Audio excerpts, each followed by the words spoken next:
তো এখানে তেল গরম হয়ে গেছে। কি দিবা আগে?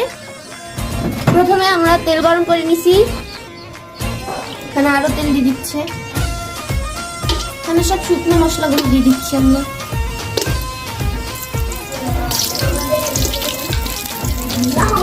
দুইটা তেজপাতা দিয়ে দিব। তো আমরা এখানে গাছটা বাড়াই নিই।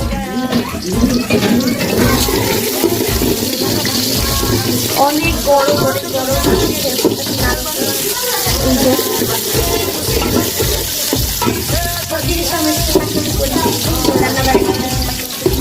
আমি থেকে লাল করে নিব, তেল তারপর নামিকে ডাক দিব।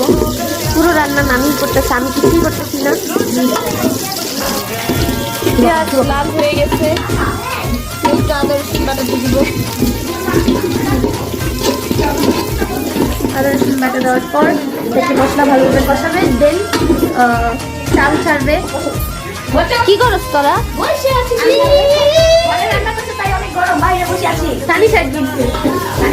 তানিশা ওর ফ্রেন্ডকে কল দিতেছে, কারণ মাত্র মাই খাইছে। আর এখানে দেখেন তানিশা মার খাইছো। আরে টিকটক করতে পারে নাই বেচারা, মার খাইছে গাইস, মজা নিয়েন না কেউ।